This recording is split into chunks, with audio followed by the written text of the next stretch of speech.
You mentioned it a little bit You mentioned it a little bit earlier about the home run that Ty hit in the seventh inning of that game two on Saturday. I mean, is there any way to put it into words just how much he means to this team from his leadoff spot in the lineup? You really can't. I get all the texts after a win. Nobody will text you after a loss, but you get them all after a win. And my wife was like, "Yay, Taylor!" And I said, "Yeah, I'm glad he's a Bulldog." That's how you say it. I mean, you're just so glad he's one of us. And I mentioned this last night on the show. Look, he's a dirtbag and he's a grinder and he's a ball player and all that, but he's really smart and he really studies the game. And he's kind of our coach out there. He's a coach on the field and he runs everything. I mean, he knows everybody and what they're doing, all the calls, and he's locked in, and he's the one hanging back in scouting report when everybody else leaves, and he's studying the pitcher on video, trying to pick up anything he can, any advantage, any edge he can get.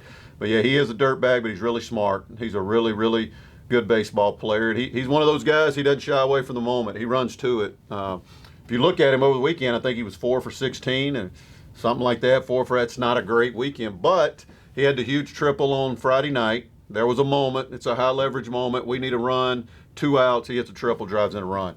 They tie the ball game. They got all the momentum. They get 2 quick outs in top of the seventh. He gets 2 strikes on him. It ain't looking good. They got Zaz in. He's their guy. He hadn't given up one home run, no losses on the year. It's home run. I mean, it's just he is very clutch, and it's just kind of probably been who he has been since he was 8 and he was 12 and so on. He's a very smart baseball player. He plays the game really hard. He runs to the moment. He doesn't run from it. And it's like I told the guys the other day. I called them up. We weren't having a good practice last Tuesday, and Parker Bates is out there diving for balls in the outfield. And if anybody's earned the right not to do that, it's him. And he's got all these consecutive games. He's still diving. It's kind of like, and I brought this up with Taylor, and you can name a few more. It's going to be a sad day when I don't pull out that lineup card and I can't put Young and Bates and Wells and Netterville and all those guys in there. It's a comforting feeling, the coach, when you start making out that lineup and you're putting those names in there that you know they're going to come to play every day and they're going to give you everything they got. Go ahead, Corey. Yeah, Lane, and as a follow-up on Ty, you look back and at starting with the beginning of last season, the shortened season, 60 games, 12 home runs. I mean, you look at Taylor Young, he's kind of the quintessential power guy, right? A whole 5'7", 5'8", but 5'8" of them. Yeah, I mean, but he does. He has that Dustin Pedroia power. I mean, he's got it in there. And sometimes if he does have a few weaknesses, he'll hit a few homers, and we'll have to pull him back in, rein him in. He thinks he's Barry Bonds all of a sudden, and his swing will get out of whack. But one thing about Taylor, failure does not bother him. He's a very confident kid, has been his whole life, and he's a little guy. He's returning punts for West Monroe, and one of the best high school football teams in the state. And so he's got some toughness and just so confident. And he can go 0 for 4. The greatest players I've ever coached, they go 0 for 4. They come to the ballpark next day, they think they're the best player there. They do not let it bother him. He has the ability to move on, move past any failure he may have, and he thinks he's going to come through every time. And we have a lot of those guys in our lineup, and when you got that, man, it's tough to beat. And I guess he leads the country in runs scored, and I was a leadoff hitter, and in my opinion, that's the biggest stat there is offensively. We can talk about batting average, OPS, and the theme of the game is to cross home plate. And I think RBIs and runs scored are the two most important, and that means you're on base and you're scoring a lot for your team. So that's really all you need to know about Taylor. Go ahead. Where would you guys be without Kyle Krieger? That's a great question. He was so good this weekend, and he's been so good in his work ethic to get back off his surgery, to come back early. And, kind of like Jennings, when you have that elbow and that Tommy John procedure, the last thing to come back is the breaking ball. It always is. The velocity will come back. The command will usually be there. That breaking ball, it takes a little bit. You see Jennings now, his is back. It was pretty electric this weekend. I think hopefully he's hitting his stride. And Krieger the same way. The breaking ball, he hadn't been able to land it a lot. He did this weekend, and I don't know. I looked at it today real quick.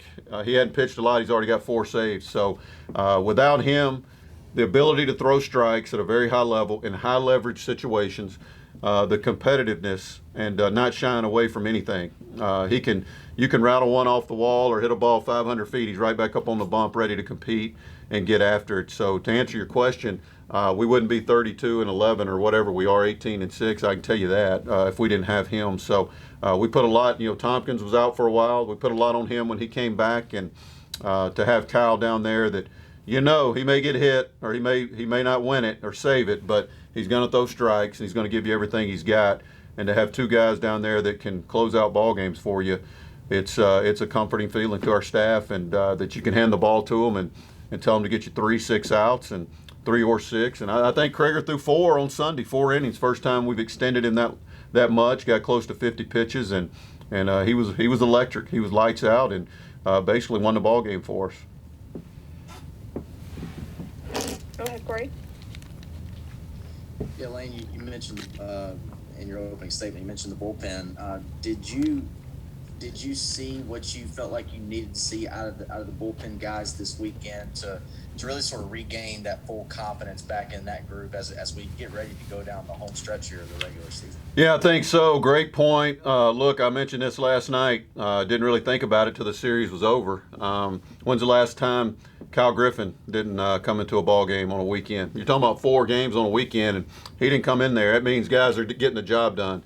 The starters are getting you deep into the game, and then we're handing the ball off to some guys that I know Follis got a big double play for us with his 1 inning. Huge. That was a big inning to keep us in it. And Martinez was electric.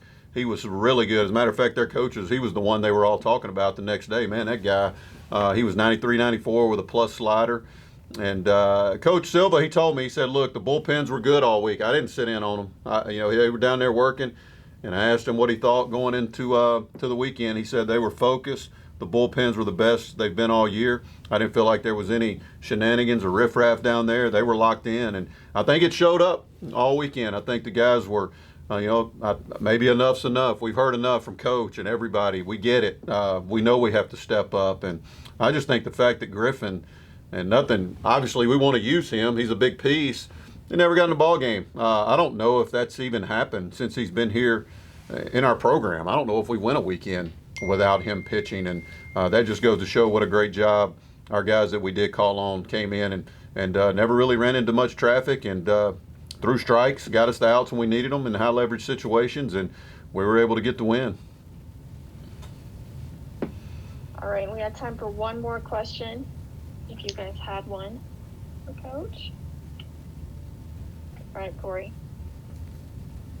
Last one here. Yeah, Lane, just kind of speak on FIU a little bit. It seems like they're a group that's kind of like that Middle Tennessee State. They've got some good pieces, kind of where you normally would need good pieces, and it's just a matter of them being able to put everything together at the right time. Yeah, look, you look at them. They got great players. I say it every year. When you play FIU, you feel like you're playing a AA team. A lot of professional prospects, and they're in a hotbed. They're in Miami. It's a hotbed for baseball. You don't have to go very far to find really good players. And every year we play them. I feel like we're playing a pro team. They're very talented. Anybody can hit their stride any weekend. You saw that with Marshall. If they're on one weekend, they're going to be really, really tough to beat. So the paper says Middle's not a good hitting team. They're hitting balls all over the ballpark.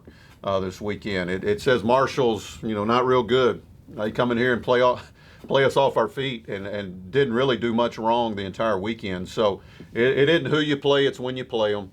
FIU's got tremendous players. They're very well coached. Merville does a great job, always has, and I think he's a really, really good coach. And you got to be ready because they're going to come at us. It's on the road, and they're very talented. If it's a weekend where they hit their stride, it'll be extremely tough. It will be anyway, but I don't try to look too much into the numbers. I think our league is so competitive and so good right now that it's week to week. You got to bring it every week and just hope you're a little bit better than the other team you're playing. Perfect. Thanks so much, Coach. We'll let you get out of here. Thank y'all. Have a good one. Appreciate you, Lane. All righty. Thanks, Coach.